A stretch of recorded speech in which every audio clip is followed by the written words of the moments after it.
been said a bard's life can often be a hard life, or hill and dale to rove and always move from town to town.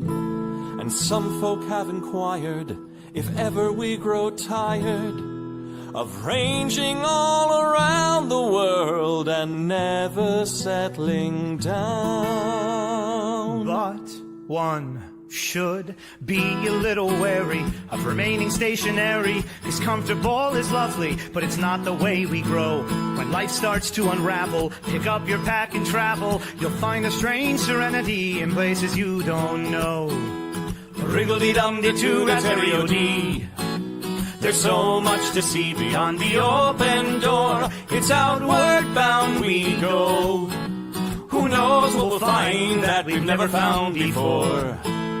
Adventures waiting further down the road. It's waiting for you further down the road.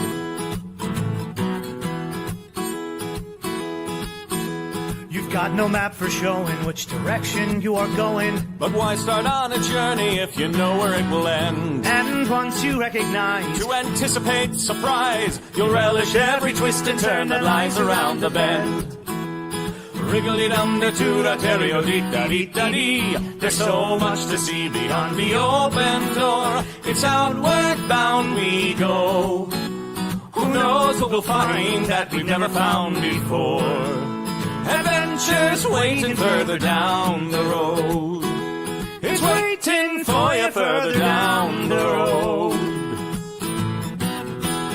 Lie-da-lie-da-lie-da-lie-da-lie. Lie-da-lie-da-lie-da-lie. Lie-da-da-lie-da-lie-da-lie-da-lie.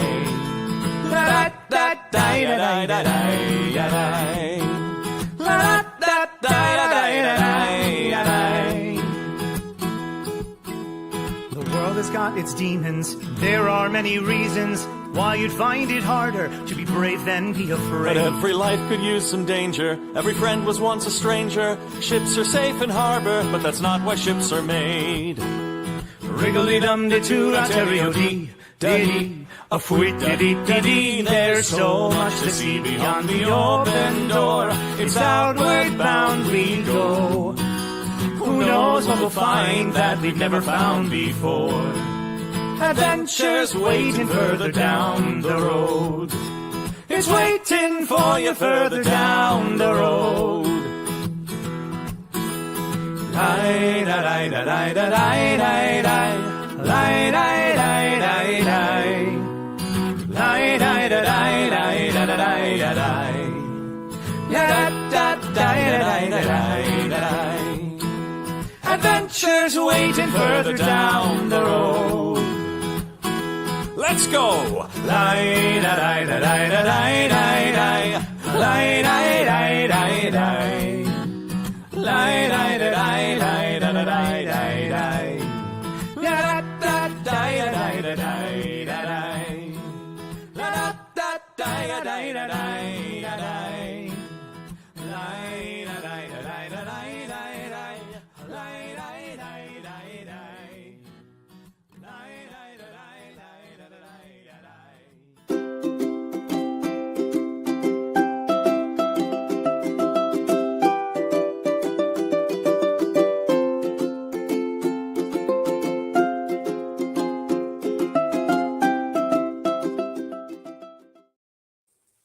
Crafty New Year! We made it! And no one's dead yet! Yeah. Hey guys, and welcome to Mab Labs. First Mab Labs of the new year.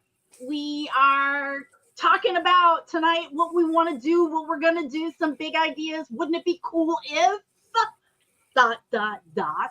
all perfectly acceptable comments and thoughts. I have a very special guest tonight. I recently learned that everyone's favorite Reese Pontiff lives near me. Yes. And tonight, Reese was going to be joining me in the studio. But unfortunately, someone you know got sick. Yes. I am here with a little bit of a generating of lung butter is good times. So if you guys were tuned into our Creighton with the Crew yesterday, you could see the progress of me going, I don't think I feel good. And then I was like, peace out. And then I went and I took a nap and that was it. So, hey, Reese, how's it going? How was your New Year's? So far, so good. No one's dead yet. Nice. So, hey, it's good to see you folks. Oh, we got Victoria in London Fog. I'm very excited to see you. We got Quad Kevin. Yay. And John Carro. Oh, yes. Okay, so it's going to be kind of a small night. We're making this up as we go along, which I think is going to be one of the most defining features of 2025. We're like, look, man, it's going to be kind of sketch. I don't really know what's coming. And it's really hard to plan. I think for so much that we have going on. Oh, and as always, the disclaimer for Mab Labs. I do currently have the laser running, and I'm hoping to have something to show you of my, wouldn't it be cool if idea that I'm testing out with the laser right now. So apologies if the ambient background noise is a little bit much for the more sensitive listeners.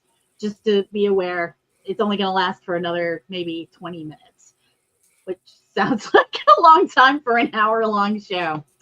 So, hey, we got to have people popping in left and right, theoretically, all night. And by all night, I do mean in the next hour. So we got some people that are like, yeah, I want to pop in, but they couldn't make the whole time. So we'll see. We'll see. Again, are we what? Making it up as we go along. So tell me, Gracie, what have you got on your plans or thoughts and creative brainstorming for this upcoming year? Any cool projects you want to try out? I'm writing my first book.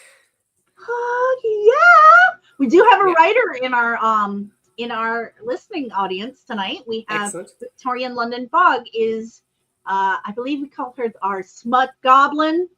Call him our smut goblin. Yes. Fantastic. Good. We have a Nat 21 After Dark channel, and yep, that's right. Victoria in London Fog is our current smut peddler and writes some of the most amazing fan fiction. So fantastic. What are you thinking about writing? Well, I already have a book contract for it. Oh, So and with a name like Victoria in London Fog, she may be Victorian in London Fog. Oh, yeah. Almost certainly familiar with the subject matter, which is a nonfiction Doctor Who book, like media studies. Doctor Who? Yeah. Mm-hmm. Okay. Yeah. I'm sold. I would take my money here. Can I pay for it? Yes. Yes, you can. Yeah. You guys heard it. It's been recorded and documented. Oh man. The internet is forever too. Oh, God.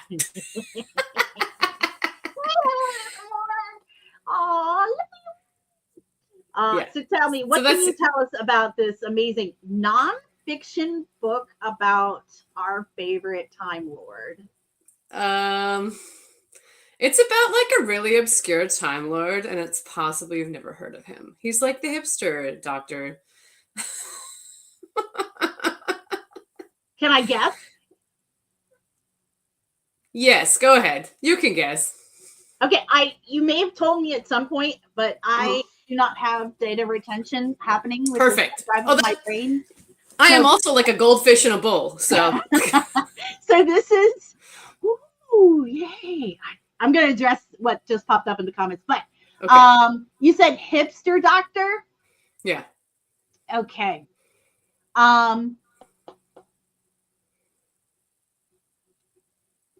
Okay. Eccleston is arguably, I would say, like the Ninth Doctor is very hipster. Of I was cool when, but and would qualify as obscure because a lot of New Whovians don't know who Eccleston is, even though I would say he did absolutely reboot that franchise in a way that no one else could. That's true. But I have a feeling you're not speaking of Eccleston, even though Eccleston, thank you, VLF. Yes, Eccleston is fan-friggin-tastic. Yes, Underappreciated. Do love some Eccleston. Yeah. But no, not obscure enough. Right. Okay. Then there is only one doctor more obscure than Eccleston, and that would be the doctor that was in the made-for-TV movie. Yeah. Paul McGann. And But I understand, though, he was the longest running doctor because he did a lot of the radio plays, right? he has like 300 hours of audio plays with Big Finish. Yeah. Yeah, Eighth Doctor. Yeah. Oh, hey, Gazebo Baklava. That's a great name. Yeah, he technically was the longest reigning doctor, right? 1996 to 2005. So wow. Yeah. You know, and I like him as an actor too. Of course, you really have to have mad actor chops to be able to play the doctor for real. Yes. It is such a so. I don't know how many of our viewer audience knows that I am an insanely rabid Doctor Who fan. Like my whole life, kind of. Like since I was a wee bar and watching on public access, PBS, black and white TV upstairs while everyone else was watching cartoons on Saturday morning. I loved them all. And yes, Tom Baker was my gateway doctor. That was just the time period. I can tell you that, hey, Sally. I can tell you that each one of the doctors is definitely got their appeal. Like mad chops to William Hartnell for being the first, and he was just so adorably doddering and charming. Mm-hmm. Charming. I would say Colin Baker is probably the lowest if I had to rank them all. I know he got the short end of the stick on TV in terms of writing. So if you were interested in seeing what Colin Baker can really do as the Doctor, Big Finish has done a ton of audio plays with him as the Sixth Doctor, and so he really got to shine in those audio dramas. He's still making them, so right. And right, see, so Sally, yeah, exactly. The second Doctor, that one I got it. Not Sylvester McCoy. Is it Sylvester? No, that was the vaudeville before him. Doctor. No, Peter Davison. That was the third Doctor. The third Doctor is oh my god, with the ruffles and I'm embarrassing myself right now. Yeah, John Pertwee. That's John Pertwee. John Pertwee.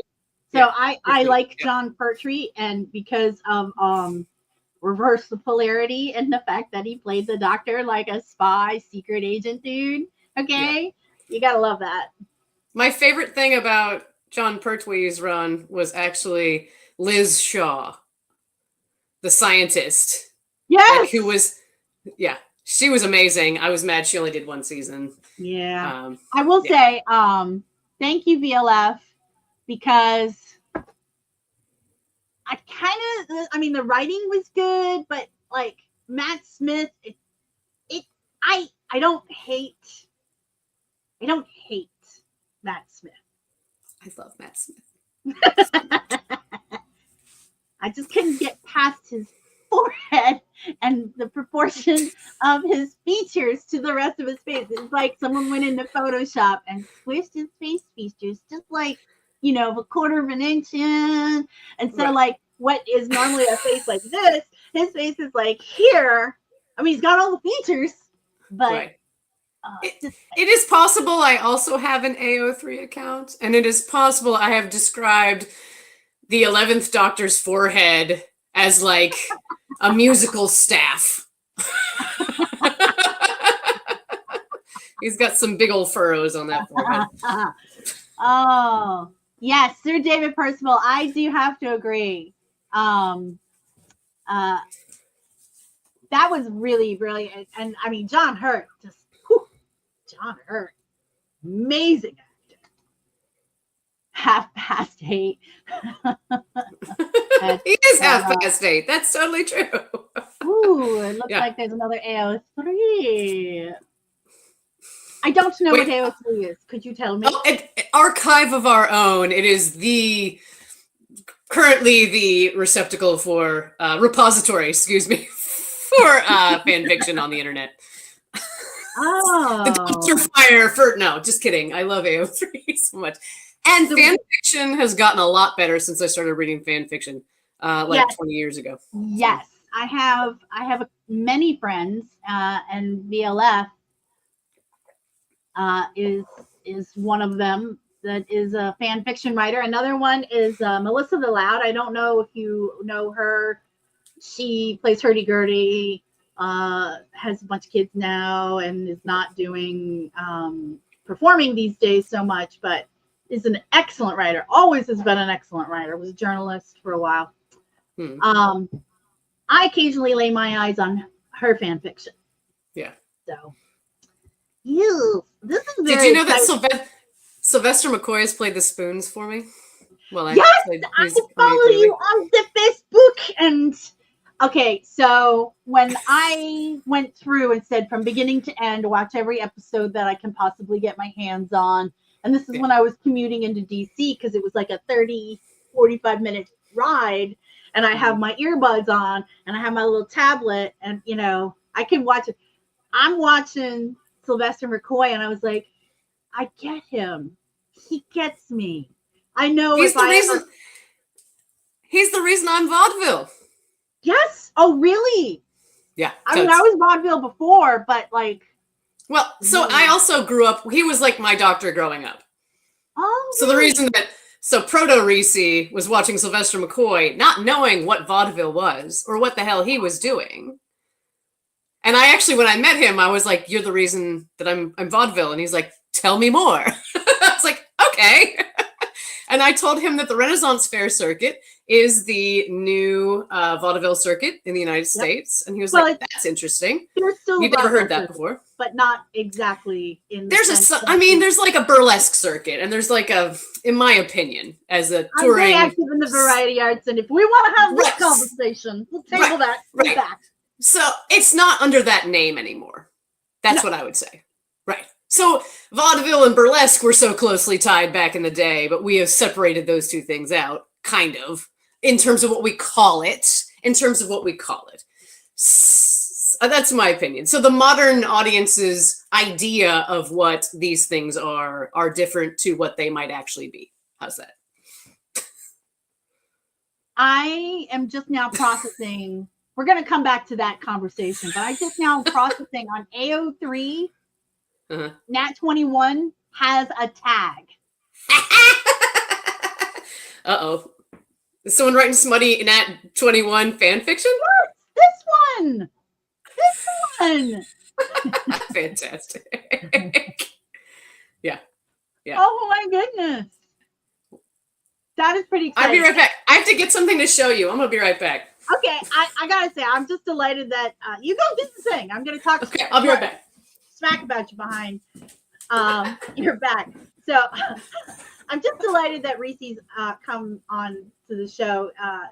The fact that when they live local, when they're not on the road, means I can go and invade their space. They can invade my space. And having local artist vaudevillians is like a huge treat. And you don't, living on the road, you have your support network on the road all the time, but you don't really have that in that home base as much as, you think.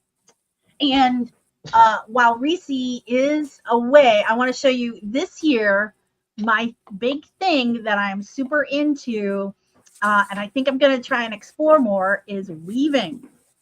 So, I made the kumihimo. Y'all know that I'm mad passionate about the kumihimo here. And, the things that I make with that. So I decided to make and this is a proof of concept prototype. Let me embiggen. Let's see if that works. Embiggen! So there you go. This is like a little mini loom, and it was so easy. And I just wove all of this while talking to Reese, are we having a raid? Varus! Oh, Varus! Oh my gosh! Hey, Varus! You're welcome to join too. You guys, that is so sweet. Varus knows. Varus has is Jacques the Whipper, is one of our player characters on our show periodically. And Varus went dark last season. And it was Varus was going to take care of my character who was portrayed as a dirty hippie. So you guys, I love you. Hey, thanks for popping in. Tonight's show is where it's Mab Labs, and we're talking about making things and great ideas for the upcoming year. Shuti Gato, I actually love him.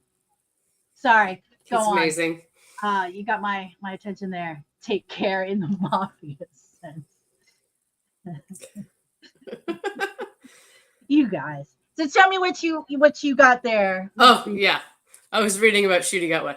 Shudigatwa was amazing. What a pretty man, and what a great actor. And he can cry as much as he wants on camera, and that's fine with me. Got a problem with that? I love the A lot of people on the internet, but probably not that many people in the grand scheme of things.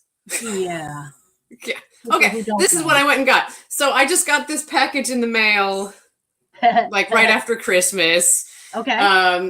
The Chicago TARDIS convention happens over Thanksgiving weekend and every year.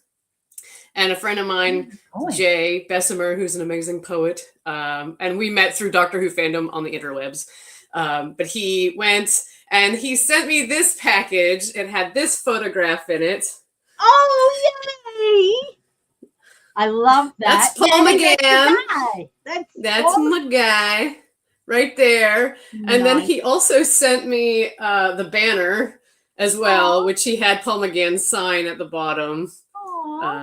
Yeah, that was real sweet. So does Paul McGann, like if your friend went up and go, hey, my friend Reese, and Paul's like, yeah, oh, Reese, I love her. She's fantastic. No, not yet. Not yet. So there you go. That was my I asked him, like, did you tell him about the book? And he's like, I didn't know what he knew yet, so I didn't say anything. Does he know about the book?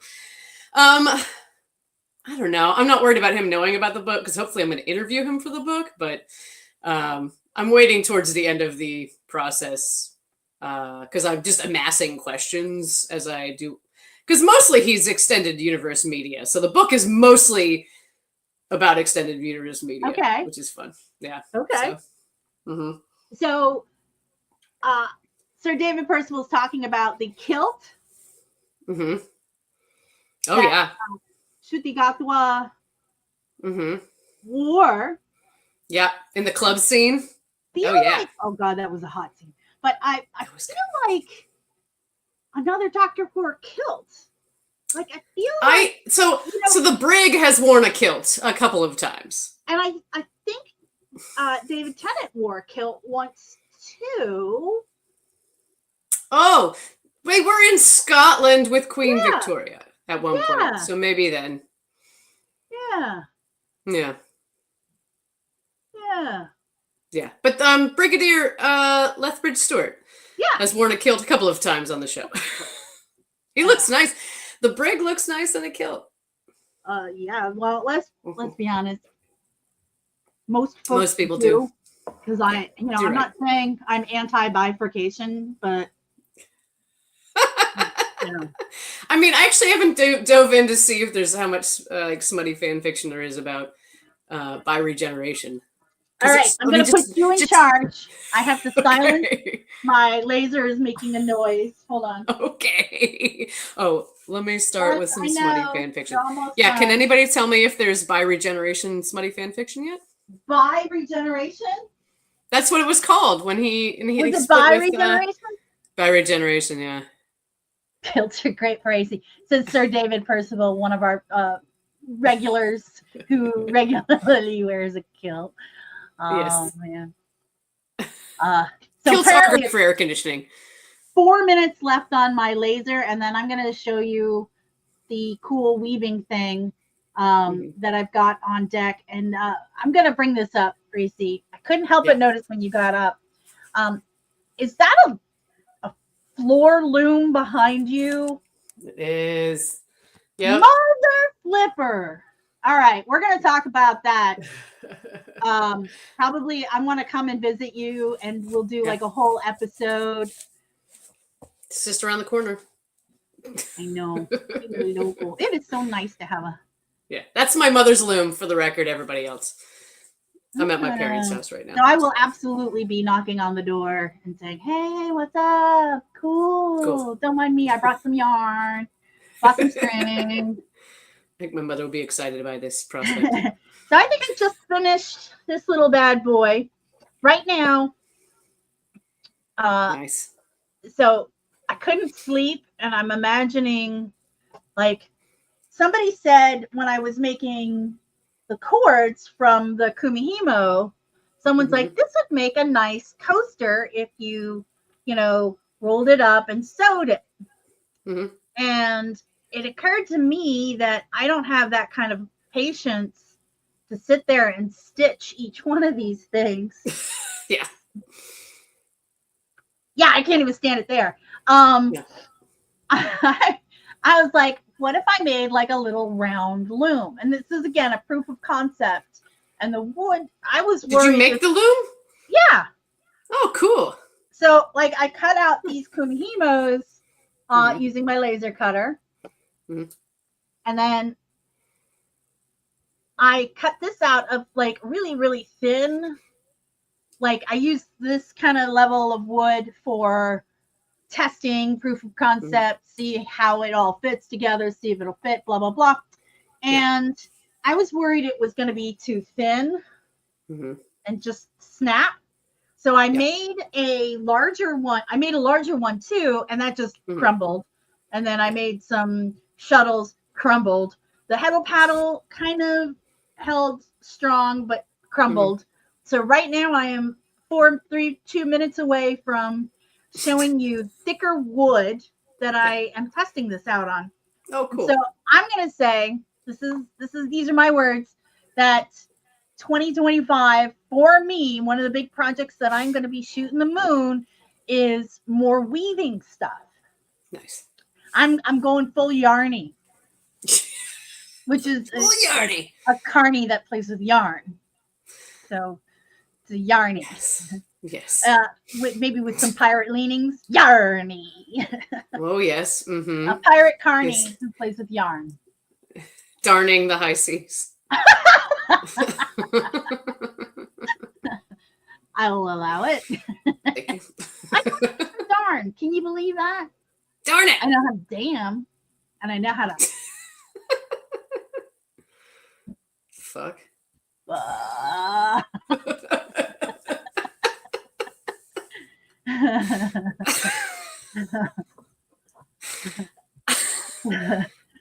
pirate carny of yarn. So Cubby, do you know Cubby Altaboli? Lives in Philly, does a lot of clown work, commedia work, is also an actor, and just really super brilliant, funny guy. Runs our Wednesday crafting show. And sometimes plays NPCs in some of our gaming adventures, as well as PCs for some of our independent press people. It's done. I'm gonna plug my show while you're getting. I'll be right back. Okay. What Mab maybe forgot to mention to you is that on the Renaissance Fair circuit, I have an act myself. I do. I have a smutty act of original body songs under the name Bettina Vaudeville. That's Body Vaudeville. Vaudeville. I love it. You're right. Yeah. And I just came out with my first live album earlier this year. So if you look up Bettina Vaudeville, I'm the only one in the universe to the best of my knowledge. So for now, easy to find. I know, right? You know what they say, imitation is the sincerest form of flattery.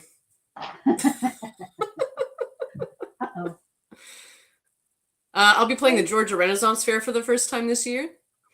And then I played the Ohio Renaissance Fair. I'll be playing this fall. So if you're anywhere in those areas, you should come and see me. I'm pretty amazing, if I do say so myself. What fairs do you do? This year, because I'm writing the book, I've downsized a little bit. So I'll be doing Georgia Renaissance Fair in the spring and Ohio Renaissance Fair in the fall. So Georgia and Ohio, that's really only 2. Wow. At the moment, yeah. I have done like Scarborough and Sherwood. I actually declined Sherwood this year because I'm getting the book done. I'll be in Portugal writing a book, so I couldn't do Sherwood. Portugal? Yes, for 2 months to finish the book. Wow. Yeah. How did I fuck that up? What did you get? Let's see. Can we see? So here is the big full-sized loom. Whoa, cool. And I accidentally resized the loom, but forgot to resize the heddle. Oh, no. But I still have my heddle paddle. Which my heddle paddle. So what a heddle paddle is you put the string through. Whoop! You put the string through all of these little holes. You put the string through the slots and then through the holes, and the slots and through the holes. And the cool thing is you can make this as long as you want, and then you tie a knot, and I'll have to do a whole demo with this, but you tie a knot, and then you have like a little shuttle, and I have these like fake shuttles. They're not like great. Looks like something a Klingon would use to weave. Klingon weaving's very violent. But you run it through, and then you lift it, and then it changes the shed, which is where you pass the shuttle through, and then you push it down, and the shed is up high, and it alternates the strings for you. The shed is up high is definitely the beginning of a Monty Python sketch also. Let me see if I can do a really quick demo of this, because this is again a proof of concept, the heddle paddle. Are we watching history happen right now? Maybe. And you could probably do the same thing with this one that I made, but I bailed it to go between, so that you put it sideways, and then it goes up and down, up and down. And I had the laser settings too high, so because this is thicker wood than I'm used to, so it charred the back, but I'll just hit it with a sander and it'll look nice and clean. And again, these are proof of concepts, so I'm not expecting anything fancy. Yeah. So this year, expect a lot more weaving from Mab Labs. And once these work, this is the other thing I'm going to be doing. I'm not going to sell weaving stuff. I'm going to sell the stuff to make weaving stuff. So what can you weave with this small loom? Anything this long, as long as you want. Anything this long. About like this wide. Okay. Maybe, Yeah. Okay. Depends on how many strings and how wide I make this heddle paddle. But and I guess you could join your pieces if you were so inclined. Yeah, I would imagine so. So here we go. I'm going to see if I can do this. I'll just start with the big ones first, just to make it easier. I wasn't really entirely planning on doing this on screen, but I'm glad that I am, because this is a learning experience for me. And that's what Mab Labs is about, is, exploring possibilities and exploring how to make things do things, right? So that's world domination. Is it? How to make things do things? It's all perspective. Question mark. Yeah. But I have to say, little plastic needle. I think that'll come in handy for. Yeah, make your life easier. The world is probably pretty lucky that, like me and most of my friends, like yourself, decided not to put their genius galaxy-sized brains towards world domination. Oh my God, so friggin' true. I always had this joke growing up that, I didn't write this joke, but my genetics are very Irish. So I've heard this joke so many times.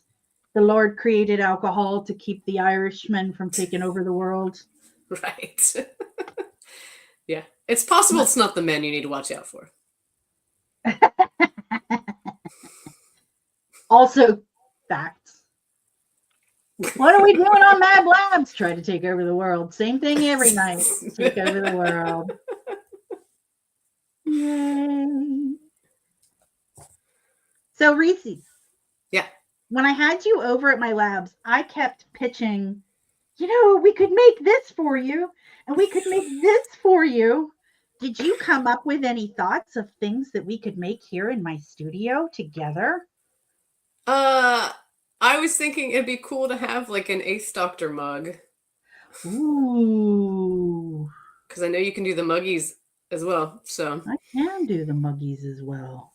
Yeah. That would be cool. I could do that. Yeah. One of the reasons I never really went whole hog into a floor loom is because of the level of effort to start it up. Oh, totes. Yeah. And it seems like a lot of effort.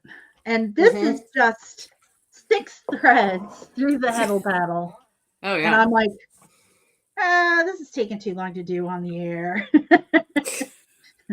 But so we're going to just do these 6 strings and kind of see the proof of concept in action and verify that this works.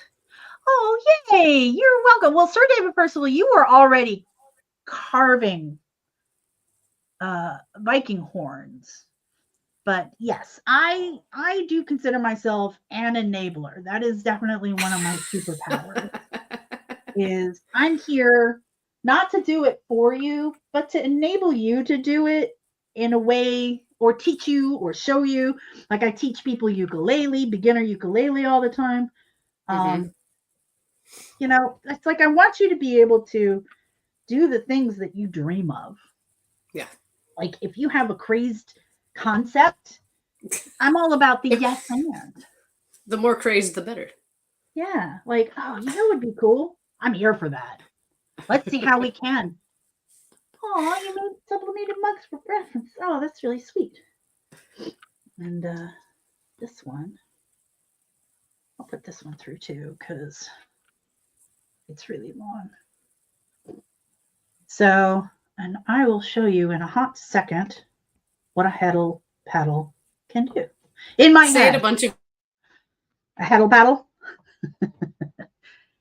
Heddle paddle. Heddle paddle. I think you froze. Oh, or I did. My back.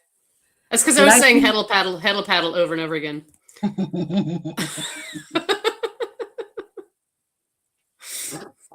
You were welcome, Victoria London. All right, so here we go. You take this, and then and once you get the hang of it, I'm going to say start with shorter strings, and then you can move to longer strings. But let's tie this to this hook here, making what's called a weaver's knot, which is basically a fancy word for a slip knot. Tie it to that, keep it from going anywhere. And then you got the heddle paddle here.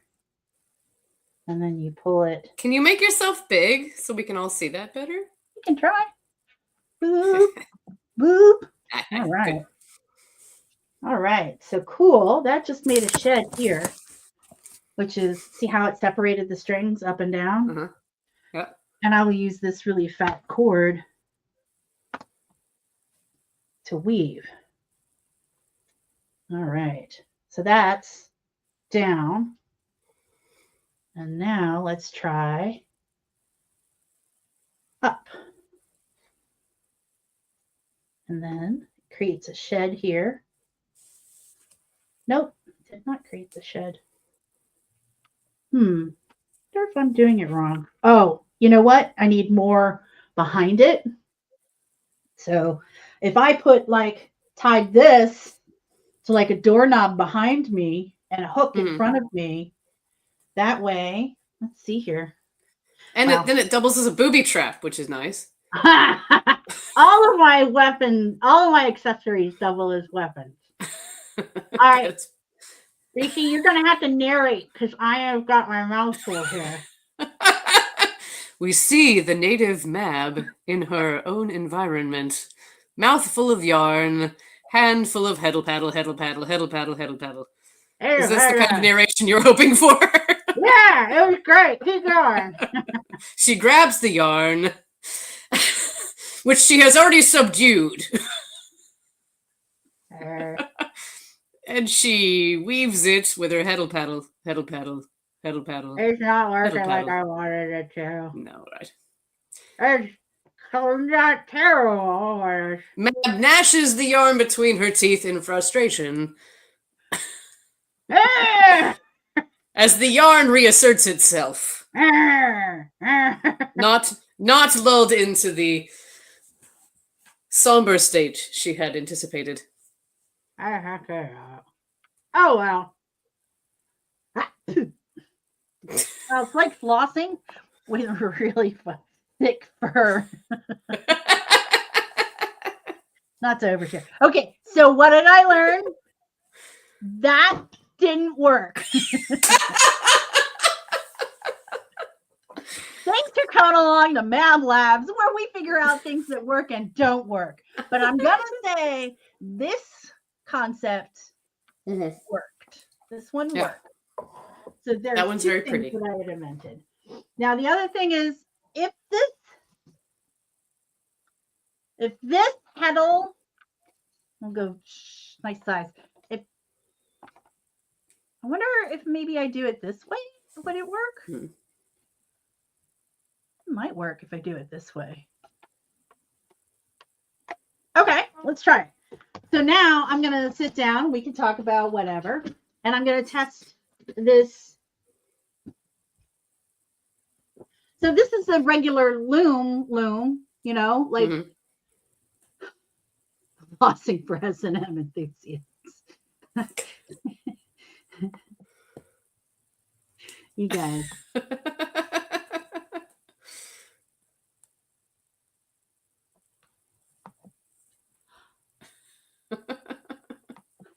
So my character's name is Loon, and Loon Dirt Liquor was her name because she licks dirt. And then we had this adventure where we were in Candyland, and her sloth, her battle sloth, she's a druid, her battle sloth, started turning into sugar in Candyland. And so she's like licking her sloth periodically. And then she became known as Loon Sloth Liquor. And then everything she realized was made of candy. So she's licking everything, and she became Loon All Liquor. That's good. It's nice to have a flexible name. I like it. Oh, yeah. I went to Costa Rica last year and saw sloths in the wild. And from a distance, they're adorable. But up close, they literally they move so slowly that they literally have moss and algae growing on them. Oh my God, I love it. Oh. And so they have a whole ecosystem of like, now the bugs eat the algae that lives on them, so they are their own ecosystem. True story.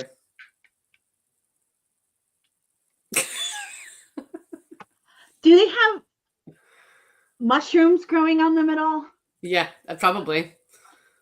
That's the most beautiful concept I have ever heard. They're like a moving salad, like a really slowly moving salad.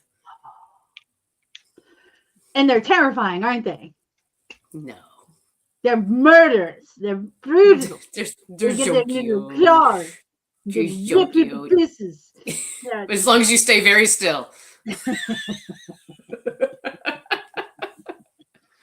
They build them lines, so like they're breaking up, the habitat gets broken up by like roads and stuff going through the habitat, and because they move so slow, like they'll get hit by a car if they try to cross the road.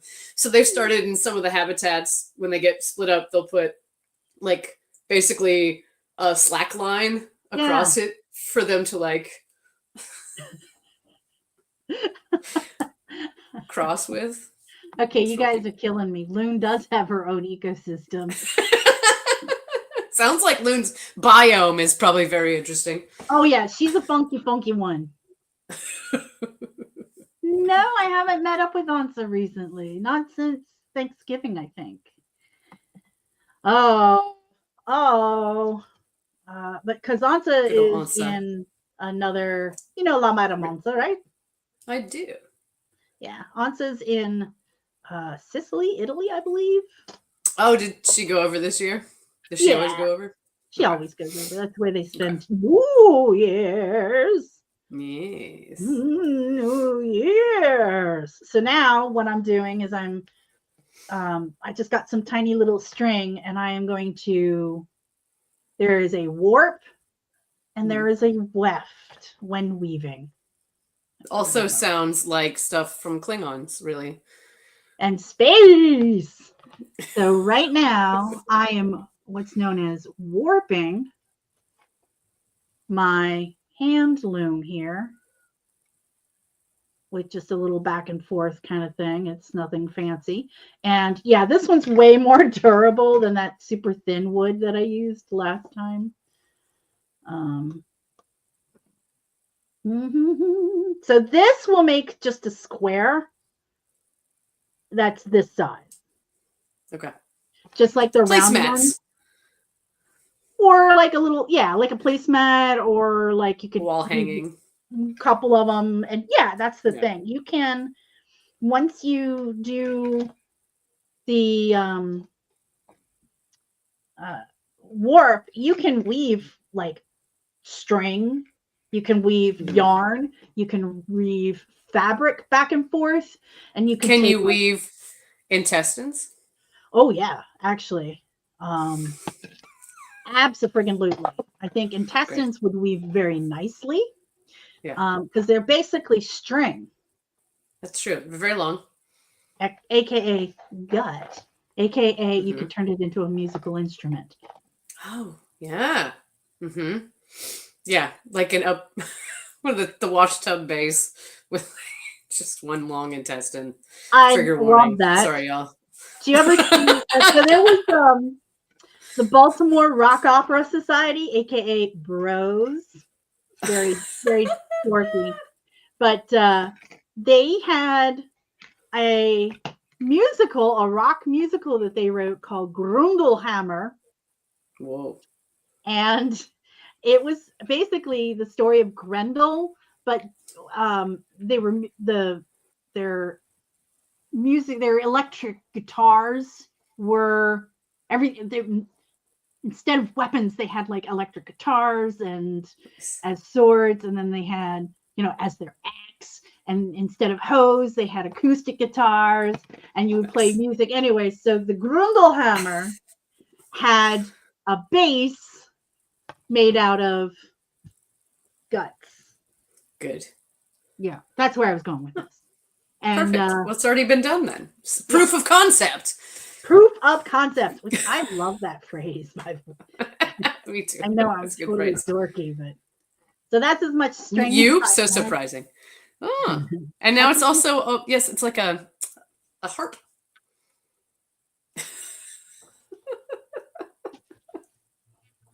I licked it. Did you know what? Another one of the Ren Fair things I do that I'm working on right now. I love to hear one of the Ren Fair things that you do that you're working on right now. I write a quest or help a friend. I write for a friend's quest on the Renaissance Fair circuit. Is it Is it Dice Nights? No. So the Dice Nights is very complicated. Ours is a very family friendly, simple. Just as you go about your Ren Fair day, you can do this quest. Like, I like it. You buy a scroll, and like there's a little storyline on the scroll. With like 6 clues, and you got to solve a puzzle by the clues. Each clue will take you to a shop at the fair, and there's something that will help you solve the puzzle at each of the locations, right? And then once you put together all the pieces of the puzzle, you will solve the mystery that is set up in the beginning storyline, right? I love it. So those two actually coexist at least 1 or 2 fairs because they are so vast. What is the name of your quest? It's changed. It's every fair is different, actually. So originally it started at Sherwood Forest Fair, where it was called Forest Quest. But she's sort of Lisa Levad, who runs that quest. She has been calling it different things just based on what fair it's at, which is cute. Okay. So it's always, something quest, right? So Your mama quest. Your mama, yes, Shire Quest. Or Hey, I found out recently that there is a Shire themed, a Hobbit themed event that takes place in New England every year. Really? Oh, yes. I need to find out more about it. It's called, I want to say Shire Fest, but I'm not positive. And people are basically hobbits, and they go and they role play, live action role play as hobbits for like a weekend or whatever. That sounds delightful. So adorable. It sounds hella adorable. I want to check it out. And it's not like, it's one of those, you're not there to watch, you're there to participate. No spectators. No spectators. Like Burning Man, but for hobbits. Yes, I would go to that. Tiny little quiet raves, the quietest, calmest raves you ever went to. Hobbits do like to dance and sing, and they love music. Did they rage though, or do they like rage? But they like dancing. They're bopping. Yeah, it's like.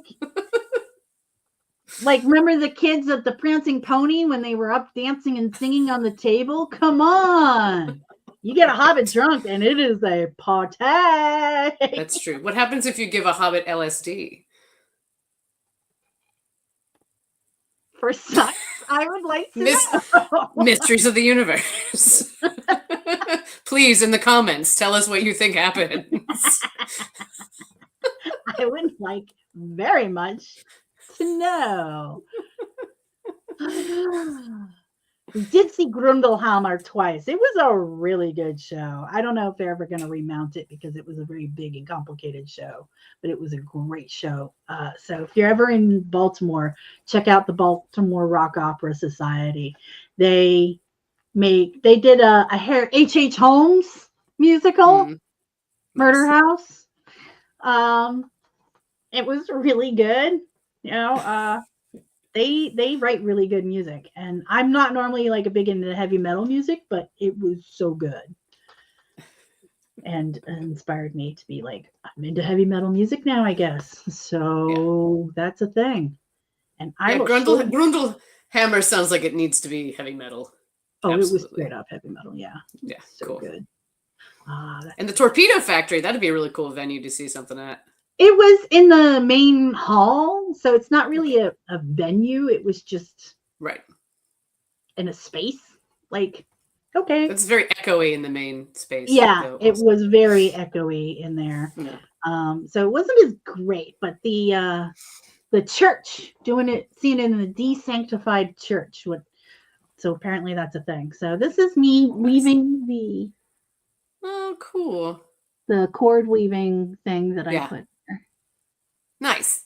And you are your own shuttle, essentially, on that shuttle. Yeah. I mean, it's not like this is that hard, and it's a nice thing to do while gabbing with friends, and, it's not that big. You just boop-a-da-boop, boop. I wish I could show you. I just quit smoking like 3 months ago, and I need to get back into crocheting to do something with my handsies. Yep. The problem I kind of have with crocheting is I fuck it up every fucking time. Oh, I was ready to be offended. Like, what do you got against crochet? Oh, no, man, I'm a hooker through and through. I'm a straight up hooker. I will hook all along. But I'm Get off my corner. I'm hooking here. I'm very bad at it. I'm way better at weaving, which is weird. And the Kumihimo is another really good fidget. So next time you're in this vicinity, I will drop off a Kumihimo. Nice. Because you don't really need to pay attention. And I like that. You don't need to count and go, oh, wait, how many times did I wrap the thread around this? And then you never need to frog a kumihimo, because if you've got a mistake, you can just keep going. Nobody cares. Right. String. Right. That is one of the challenges I have found about, like, you're like, oh yeah, I just take it to the bar and crochet, and I'm like, I don't know how you keep track of what you're doing though. Yeah. See, the kumihimo fits in your pocket. You do a quick wrap around it, and you give it a reach around. What? Quick wrap. Oh, excuse me. You twist it like this. Yes. And then wrap it, and it's not going to come undone. And oh, cool. It's low maintenance. Nice. Very low maintenance. And it's not like, oh, the hook fell out and then it kind of undid itself. I don't know where, on what stitch. Yeah. Okay. Magnus has the theories of what happens when you give a hobbit LSD. Oh, fantastic. A bad hobbit trip, one ends up in the barrow down, and a good hobbit trip lands at Tom Bombadil's house. Nice. Nice. I'm going to say they were not having a good trip on the Fellowship. Probably not a good trip. I mean, they nearly died so many times. Yeah. I love a good snort. Glad I could provide. Oh my god. Okay. I got distracted with this weaving that I haven't even been paying attention to the time and or some comments, so I'm going to kind of scroll back a little bit. I had like 3 different people say they wanted to pop in, and this is how many people popped in tonight. But it's like coming back from any long stretch of holidays. Yeah. This R2 unit has a bad motivator. That's me. I barely function. What would Hobbit at Burning Man look like? The Balor fight while it's dancing. Oh my god. Y'all, I'm fussing at my crafts and I have to tie them into submission. You guys, I love you. Aw, thanks there, Quad Kevin. You're doing great too. Oh man, I just got loose. I didn't tie it tight enough. But you're getting the idea of where this is going. Kind of like a little one of those rag rugs. You could totally use this to make like a little mini rag rug. I love rag rugs. Yeah. You can make a rug for your dollhouse. You could make a hat or a brooch or a pterodactyl. A pterodactyl. I would love to see a woven pterodactyl. You can absolutely make a pterodactyl. Fantastic. Anyway, so I will say the plague is starting to rear its ugly head on me right now, and I may need to drop off a few minutes early, a whole whopping 5 minutes early. So do you have any final thoughts for the new year? New craft. For the new year. Yeah, crocheting. I really actually love crocheting. Knitting seems like foreign nonsense. I cannot figure knitting out. But crocheting, I can like just out of my head make a thing, make a shape, make like, oh, I'm gonna make a sweater. All right, I'll just not quite that, but like kind of the way I do it too. Yeah. I understand that language. I picked it up very quickly, but I only do it like once a year, and so to reteach myself every time I do. Well, you are next week. I'd say welcome to come over, and we can during our crafting show on Wednesdays at 12:30 p.m. You and me, we could hook it up, literally. Nice. Literally. Here, I'll show you a hat that I made. Please. Because I got it in my head that I wanted an acorn hat. Yeah. A hat that looked like acorns, and I didn't have a pattern, although I did get one. And I made many. This is an early version of it. It's darling, and it looks really great on you. I can pull off hats. That's all I got to say about that. Yeah. I'm a hat person. I understand. Yeah. So come over. Yeah. We can hook little hats. I can share That all of sounds my awesome. patterns with you. It's Cool. awesome that you live so close. I don't know Yeah. how much longer you're in town before you hit the road. When did you say you're going to? Week and a half, and then I'll be back for like 3 weeks. Okay, in fantastic. March. That sounds like fun. So we're gonna make some stuff. We'll be back Yeah. next month showing off some of the things that we talked about making, and maybe Reese, I'll be at your house and playing with a loom. We'll talk. Anyways, That'd be guys, awesome. thank you so much for joining me tonight. And Reese, thank you so much for joining me tonight. Thanks for having me. And I'm looking forward to making some stuff this upcoming year. Yeah. It was nice to meet all you fine people out there as well. You're all right. Go read some smutty fan fiction, y'all. Ding. Thank you guys so much, and I will see you as soon as I find out where our closing credits ended up. They are gone. I can't Go find look them. up Bettina Baudeville. That's I got. Oh BB, yeah, Bettina Baudeville. Oh yeah, Bettina Baudeville. I probably could get Mab to like post a link somewhere. Yeah, I can totally do that if you give me the link. I can Google it. Google it. All right. I have a dirty Doctor Who song. Okay, I'm here for that. Yeah. I'm freaking here for that. All right, I found it. Boop. See you guys. Boop. Bye.